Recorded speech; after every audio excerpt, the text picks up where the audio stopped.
तू रहे द तो के पढ़ाई करे के बाना, तू जाके पढ़ा, हम कर लेब।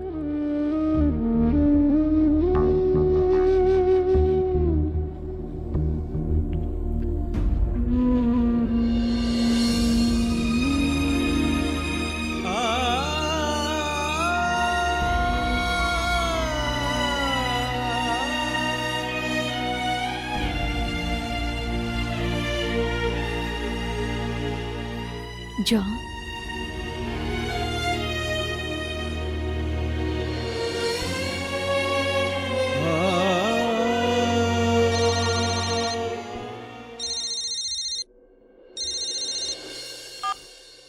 हेलो। अस्सलाम वालेकुम। वालेकुम अस्सलाम। हम बोल रहल बानी।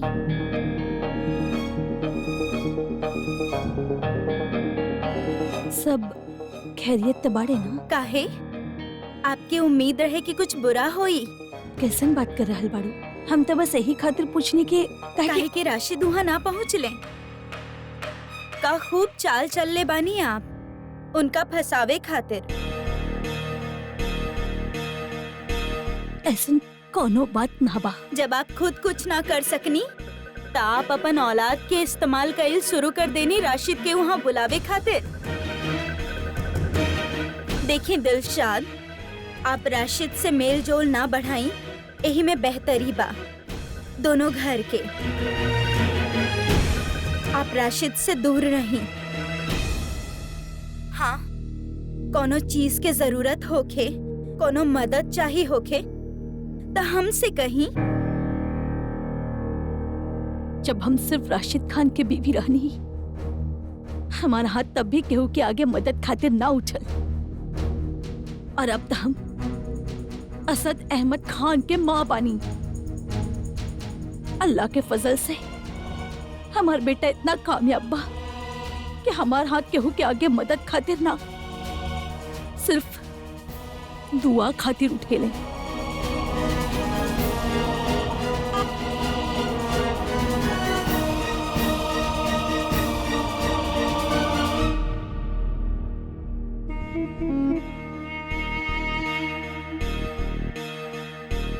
बहुत बढ़िया सरीन। बस अब तू ऐसे ही मजबूती से अपन बात पे अड़ल रही हो। अल्लाह कसम, दिलशाद के अगर अपन शोहर के देखे के भी देबू ना तो खो बैठबू ओके।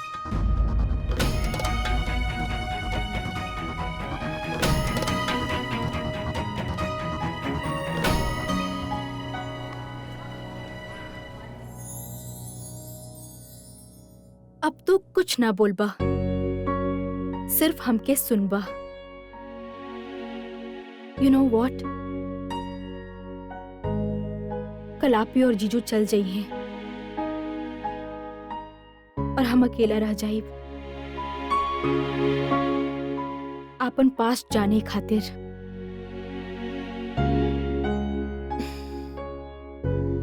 एगो बात बताई, आई एम स्कैर्ड, डर लागत बा हमके।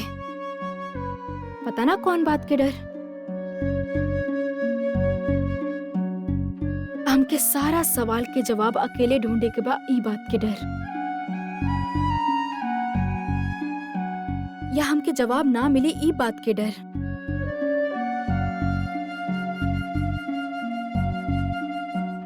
या शायद ई बात के डर कि अगर सब जवाब मिल गए तो अल्लाह मियाँ, व्हाट्स रॉन्ग विथ मी? आज अकेलापन इतना काहे खल रहल बा?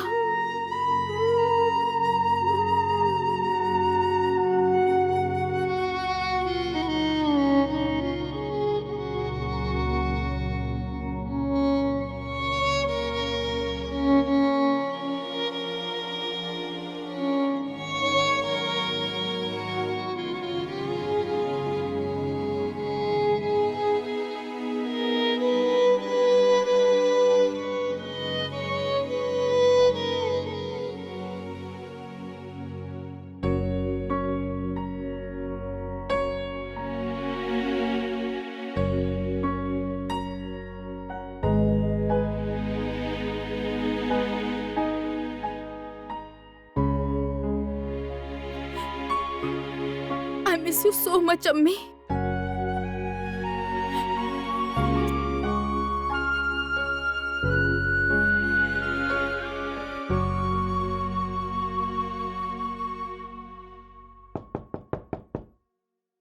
जोया,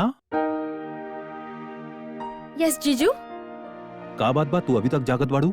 बस सोते जात रहनी जीजू। जोया, कल तोहार आपी और हम वापस जा रहल बानी New York. It's a long day. थोड़ा आराम या। कर ला। Good night.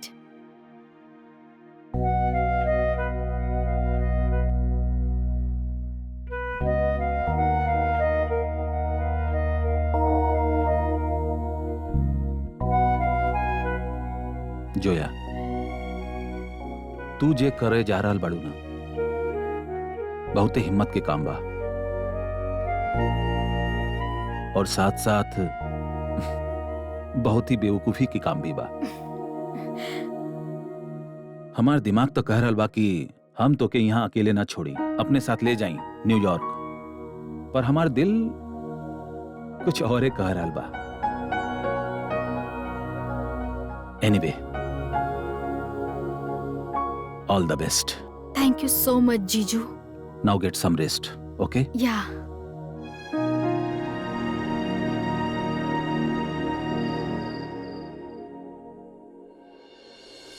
अमी सुत गल बड़ी का? पता ना, उनकर सर में दर्द होत रहे, शायद सुत गईल होखी। आपकी खातिर खाना लगा दी? ना, हमके भूख ना, तू जाके सुत जा। Good night. Good night.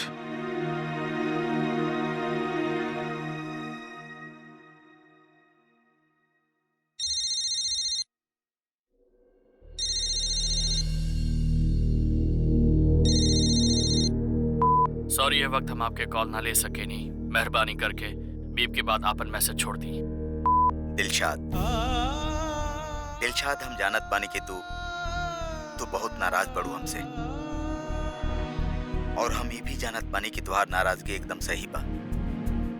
यही से ना आवे के कोनो वजह ना बताई, कहे कि हर वजह तोरा के बहाना लगी। फिर भी Dilshad,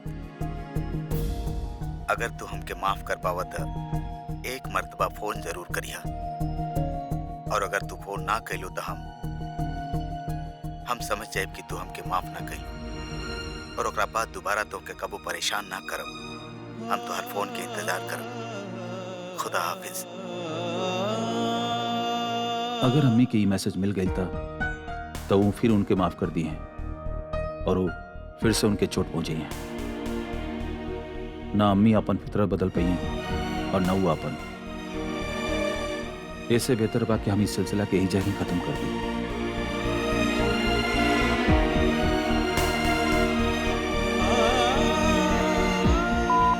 Your message has been deleted. Asad, केहू के फोन आयल रहे? ओ रॉन्ग नंबर है मम्मी। आपके तबीयत ठीक ना बा?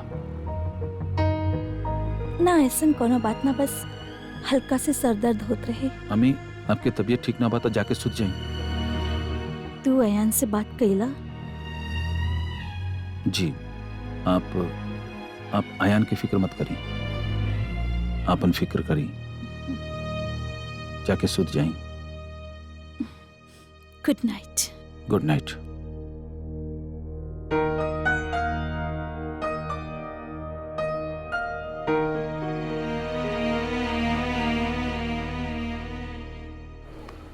का आप श्योर बानी जोया के इंडिया में छोड़ के गईल हमनी के डिसीजन सही रही?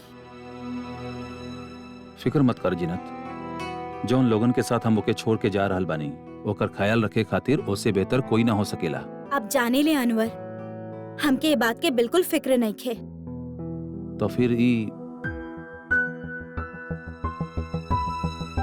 जोया अपन जिंदगी के बारे में, अपन पास्ट के बारे में जौन सच जाने खातिर इंडिया में रुके चाहेली।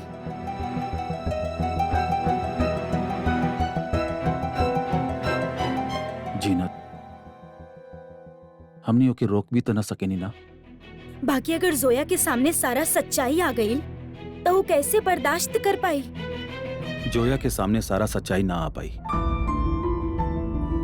20 इयर्स जीनत, 20 साल एगो बहुत लंबा अरसा होकेला। 20 साल के धूल के नीचे दबल सच ई सामने आई, ई मुमकिन ना लग रहा बा। Only have to let a try। काहे कि अगर हमनी ओके कोशिश ना करे दे अब, तो वो जिंदगी में कभी भी आगे ना बढ़ पाई।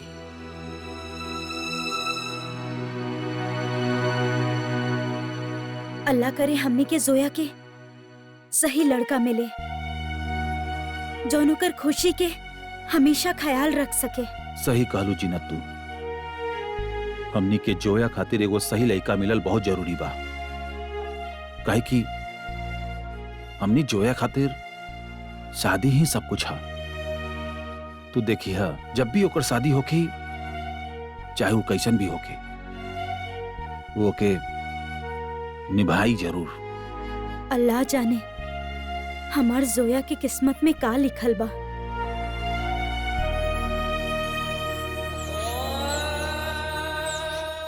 सलाम वालेकुम मम्मी।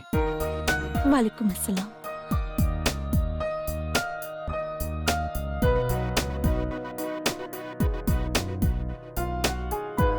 हम कर रहल बानी।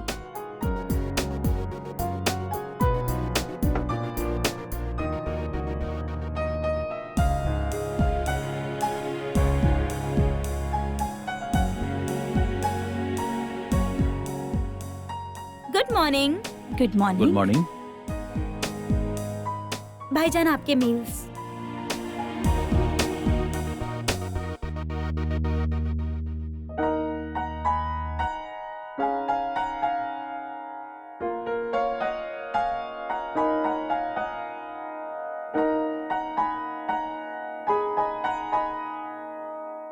अच्छा असद, हम तो आके बताई भूल गई रानी। कुछ दिन खातिर हमने के यहाँ एगो मेहमान आवे वाला बा। गेस्ट रूम के तो रिनोवेशन चल रहा बा।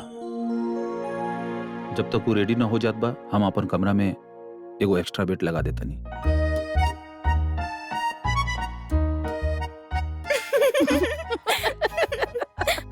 भाईजान, आप आपन कमरा में एक्स्ट्रा बेड लगवाई। हाँ, काहे? हमने यही से हंस रहल बानी। कहे कि जे मेहमान हमने के घरे आवे वाला बा, वो एगो लड़की बिया। लड़की? कौन लड़की? असद, तहरा के शायद याद होगी, तहर मामू के एगो बहुते अच्छा दोस्त बानी अनवर, उनके यहाँ से आ रहल बिया, तभी वो फोन कैले रहले। हमके कुछ समझ में ना बता कि आप का कहता नहीं, केकर बात कर रहल बानी। वो यहाँ पे काहे रही? असद, बच्ची बाऊ अकेला भोपाल में कहाँ रही? ऐसे वो फोन करके रिक्वेस्ट कैले रहले। बच्ची बात ठीक बा अम्मी, जैसन आपकी मर्जी।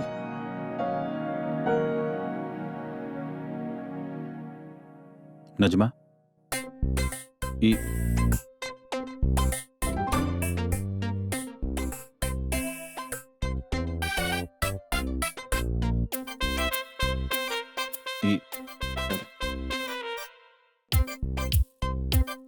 जब सुबह टेबल ले कर लू तो सब साफ ना करेलू।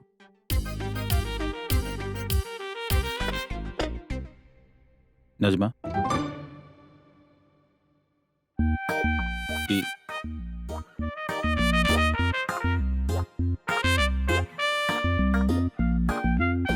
हमके दा। तोहरा पता बना कि हमके गंदगी बिल्कुल बर्दाश्त ना बा।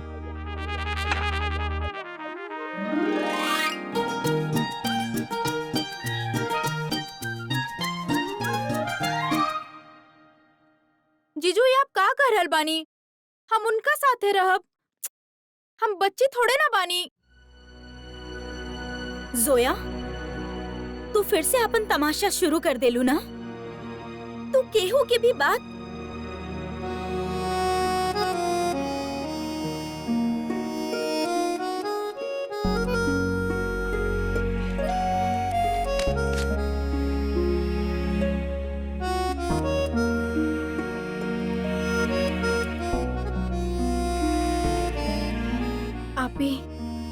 अब आप रोल मत शुरू कर दे।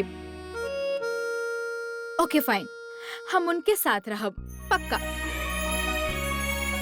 प्रॉमिस? प्रॉमिस।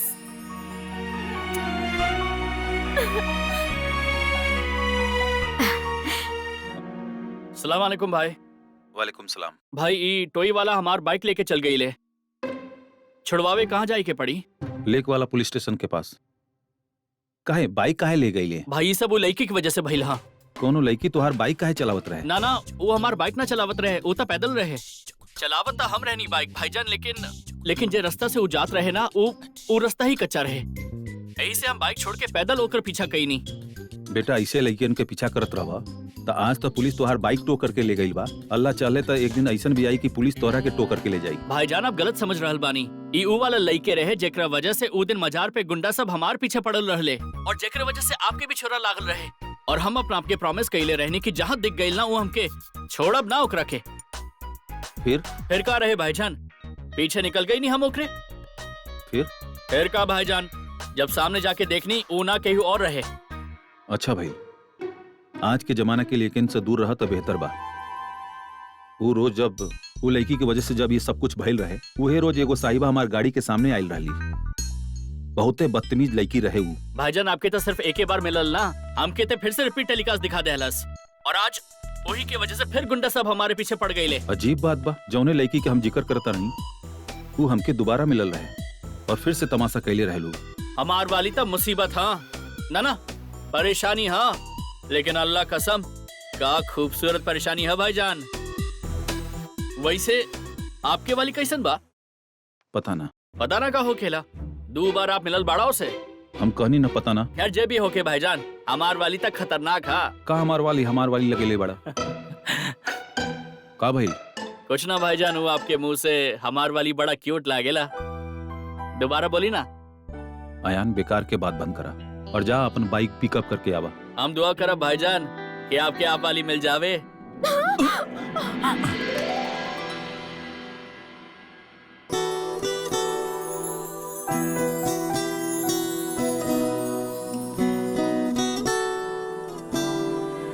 आप यहाँ भी? What do you mean यहाँ भी? हमके फॉलो करत बानी ना? हमके तो लग रहल बा कि आप हमके फॉलो कर रहल बानी। Oh really? हम आपके फॉलो कर रहल बानी? आप अपन शक्ल देख ले बानी आईना में? एंड बाय द वे, ये मॉल है।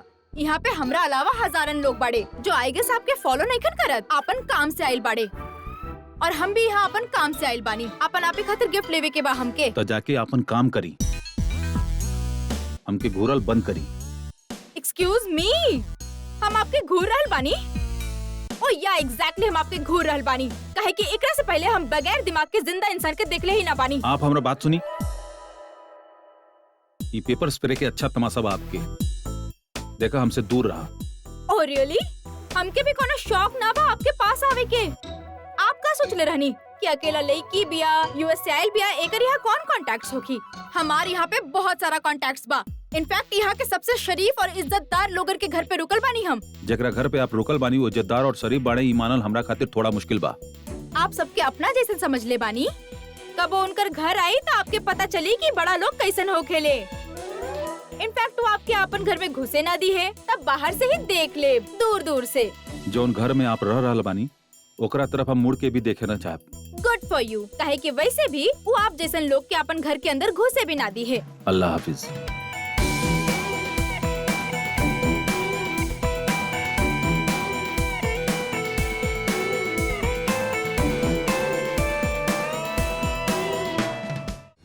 मूवी तो हाउसफुल है, अब का कल जाओ? अब थोड़ा देर रुक भी जाई, इतना भी जल्दी कहाँ?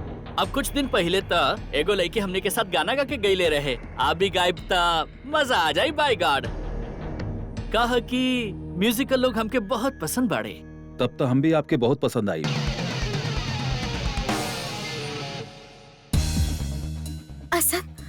असद भाईजान,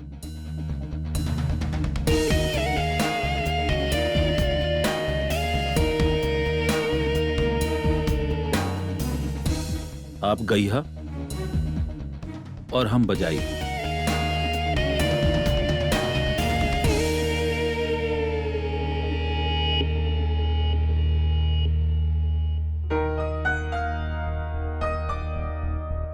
चला हम आपके घर छोड़ देता नहीं।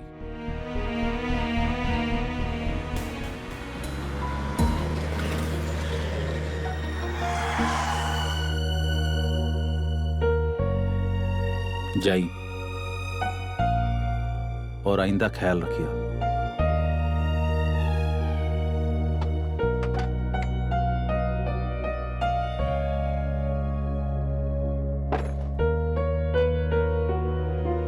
थैंक्स असद भाई। भाईजान, आपकी चोट अब कैसन बा? हम ठीक बानी। और एक बात याद रखिए, जे तरह के आप कपड़ा पहनवा वही तरह के लोग मिली हैं आपके। अल्लाह हाफिज। अल्लाह हाफिज। अल्लाह हाफिज।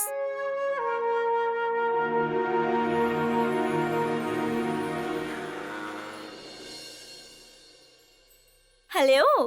How do you do? What's up? Oh, yeah, I'm doing great. Oh, yeah. अम्मी, वो यूएस से आ रहल बाड़ी ना? ओके सलाम करे थोड़ी ना आवत होके। और वैसे भी, वो जैसे बात करी, हमनी भी वैसे ही बात करब। पागल बाड़ू तू। अम्मी, आप ये अमेरिका के लड़की लोग के जानी नहीं ना? वो इतनी मॉड होखेली ना? देखिए हाँ, आते ही आपसे कही हेलो व्हाट्सएप और इतना नखरा होखेला कि पूछा मत। बहुत अकड़ू किस्म के होखेली। पर अम्मी, कई उहे लड़की बिया जेकर निकाह के कार्ड आयल रहे और आप जाए वाली रही। वो एक्चुअली लागत आ गई।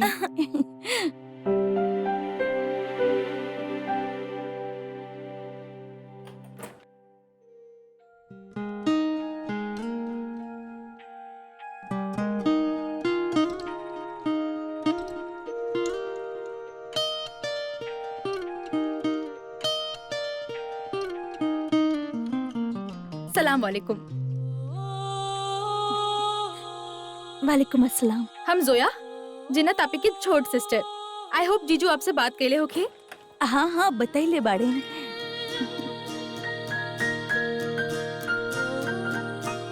आप लोग कुछ सरप्राइज लग रहल बानी। ना वो एक्चुअली हमनी समझत रही कि आप यूएस से आ रहल बानी तो इंग्लिश में बात करब, यही से। लोगन के गलत फहमी बाकी जे लोग हिंदुस्तान से दूर रहेले वो हिंदुस्तान से दूर हो जाले, बल्कि रियलिटी ये बाकी जे लोग हिंदुस्तान से दूर रहेले ना, हिंदुस्तान उनकर दिल में बसेला।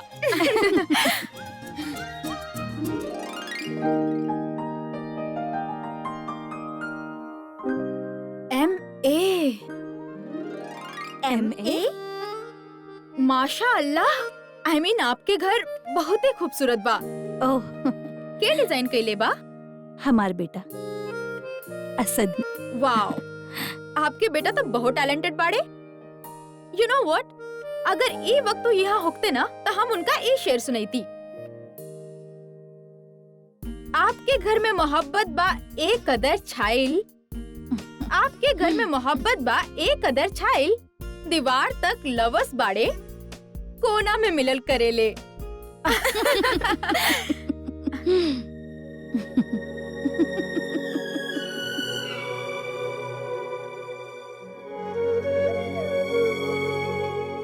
का भइल? हमके अपन अम्मी ज्यादा तो याद ना बाड़ी, पर जितना याद बा वो बिल्कुल आपकी तरह हंसत रहली।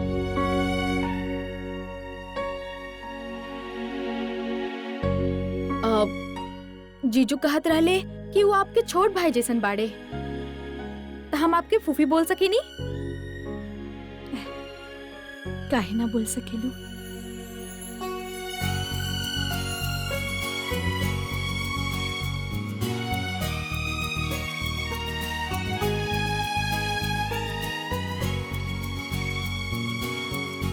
दिलशाद फोन ना कैलस।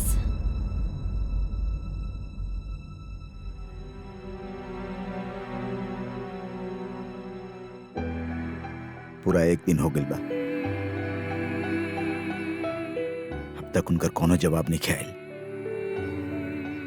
हो सकेला वो थोड़ा वक्त और चाहत होखे।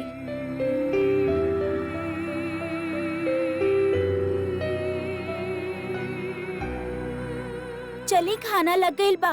हाँ हमारा हल बनी। मलाई कबाब और बाचल बाका। बचल बा अल्लाह कसम जौने तरह से कल तू लोग मलाई कबाब खइल बा ना ओकरा बाद तक घर में का पूरा भोपाल में ना बचल बा मलाई कबाब। अरे ढूंढले से तो खुदा भी मिल जाले फिर ये तो बेचारा सिर्फ मलाई कबाब बा। पुराना स्टफ के पीछे छिपा के रखल रहे। पता ना कौन ऐसन बार बार करेला। हम नौकरन से भी दरियाफ्त कैले रही, बाकी ऐसन लागेला ना कि वो कैल होखी। हमके ऐसा लग रहल बा कि कोनो जिन होगी। जिन? जिन ना जिनी उमोट से भद्दा से चिड़चिड़ा सा भैंस जैसन। हाय ऐसन भी होखेला। आप देखले बानी कोनो ऐसन जीनी? अब अम्मी ने इस तरह से रेशम में लपेट लपेट के तीर मत मारी। अरे सीधा सीधा कह दी ना कि हम छिपले रहनी। वो मेरा के अब्बू ना खेले रहले तो ऐसे छिपा देनी हम और का। बाकी अम्मी अब्बू तो कल 8 कबाब खेले रहे। हट नजर लगा रहल बिया। 8 खैले तक आ भइल। वो तो माशाल्लाह आज भी दर्जन के हिसाब से खा सकेले। अयान ना दिख रहल बा। शिरीन आज भी दस्तरखान पे वक्त पे ना आइलीन जनाब।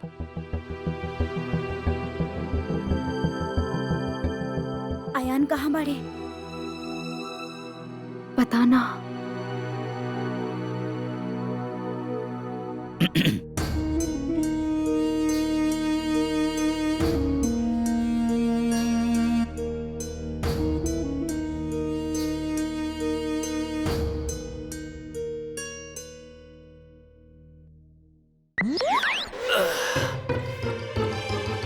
क्या यार, सॉरी मॉम।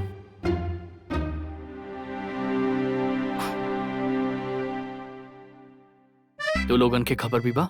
तहार ससुराल वाला तहरा खातिर तोहफा भेजले बाड़े। हम देख के आयल बानी। जल्दी खाओ।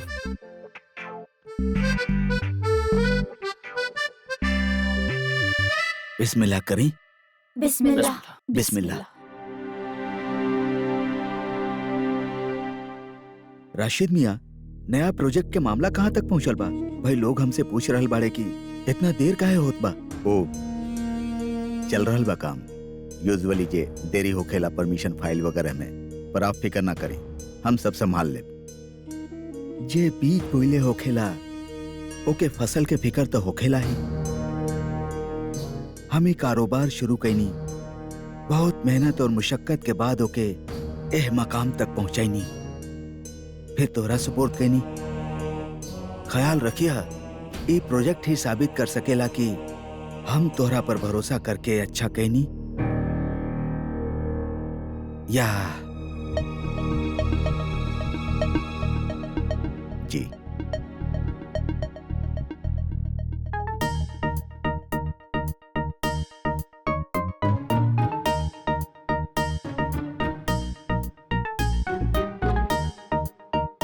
जल्दी के काम शैतान के होखेला।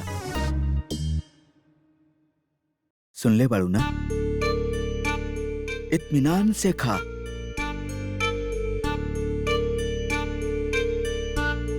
ओ कहा ना मामू, इमरान मियाँ के घर से निखत खातिर कुछ तोहफा आयल बा, जौने के देखे के बेचैनी होत रहे। चंद मामूली तोहफा खातिर बेचैनी दिखावल छिछला लोगन के काम है, हमार बेटी लोग के ना।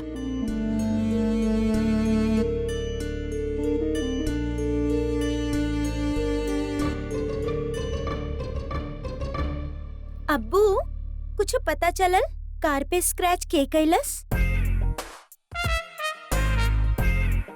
जरूर गली के ऊ आवारा लइकन के काम होखी। आयान कल तू हो तो अब्बू के गाड़ी के पास बाइक से स्टंट करत रहे ना?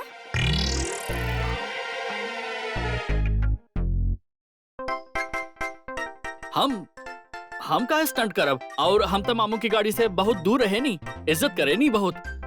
लोगन खाती कार होखी, हमरा खातिर तो सरकार है।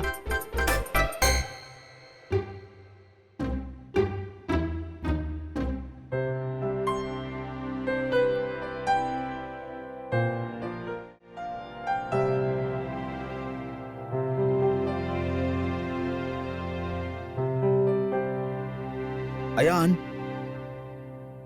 हमार गाड़ी पर वो पॉलिश लगा के वो निशान मिटा दिया जौन गली के आवारा लइका लगेले बाड़े। जी मामू, सुबह कल 5 बजे कर देब। कल ना, कल सुबह 5 बजे हमके एगो मजलिस पर जाए के बा। अभी करा। जी मामू।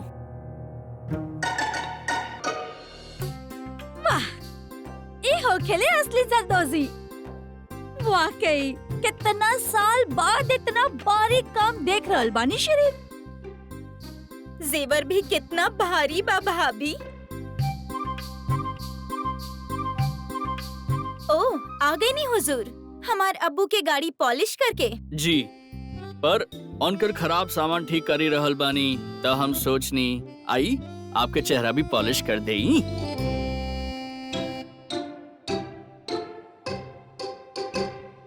निकटबाजी खातिर कॉस्मेटिक्स। अरे वाह,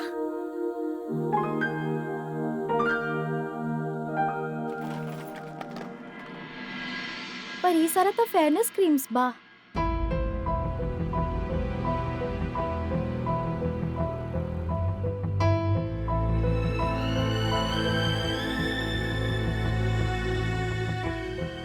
अरे के कहला से निकटबाजी खातिर बा? हमनी सब लोग खातिर होखी। ना, एकरा पे उनका नाम लिखल बा।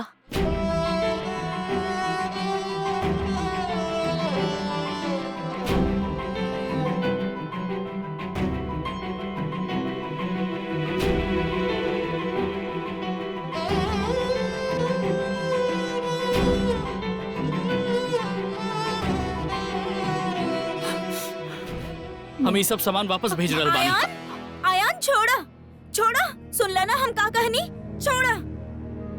काहे इतना नाराज हो रहल बाड़ा? तो हर खातिर कुछ ना आई लेही खातिर। अम्मी प्लीज, आपके समझ ना आ रहल बा कि उनिखत खातिर फेयरनेस क्रीम भेज के ओकर मजाक उड़ा रहल बाड़े। हमनी के का जरूरत बा ऐसन बेइज्जती सही के अम्मी? बेटा तू सही कह रहल बाड़ा, पर और का दादी, आपके दिख ना रहल बा वो ये तोहफे भेज के जैसे हमनी के मुंह पे जूता मरले बाड़े। अयान बेटा वो ऐसा कुछ न कैले बाड़े, और अगर कैले भी बाड़े तो का गलत कर देले? अरे चांदी के जूता मारे वाला लोग बहुत मुश्किल से मिलेले। हाँ, रिश्तेदारी ना निभाइले से निभेले, ऐसे तेजी दिखैला से ना। सच बात तो ही बा कि हमनी के निखत के रंग थोड़ा दबल तबा ही। अरे गौरापन के क्रीम भेज देले तो का बुरा कर देले? मामानी, इस सारा सामान जवाहर मार्केट के हर दुकान पे मिलेला, और अगर कोई चाहे हमके कोहिनूर भी ला के देवे तबो हमनी के पलड़ा भारी ही रही। हमने उनके अपन बेशकीमती बहन दे रहल बानी, हमने उनके निखत दे रहल बानी। एहसान मानता उनके होवे के चाहिए, हमनी के ना। शिरीन, लड़की वालन के सर इतना ऊंचा ना हो खेला। समझला अपनी बेटा के इतना बड़ घर में रिश्ता करवैले बानी। अब अगर ये अयान के गुस्सा की वजह से कुछ गड़बड़ भइल ना तो हमार जिम्मेदारी ना बहा।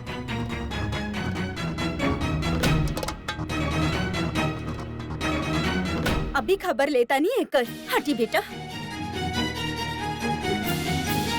का हो खेला तरह के? खामोश ना रह सकेला तू? सुन लेना, हमने लड़की वाला बानी, हमनी के सर ज्यादा ऊंचा ना हो सकेला।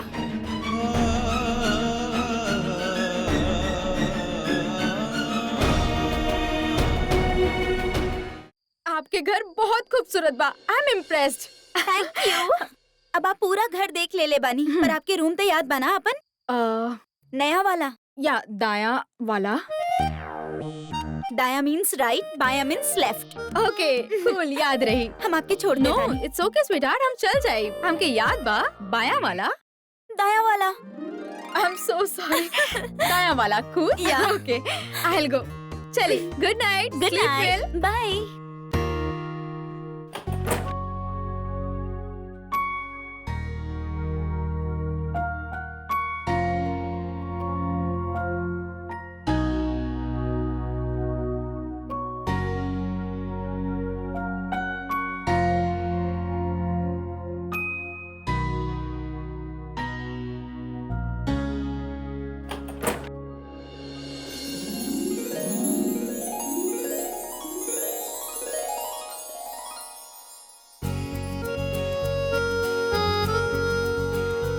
नाइस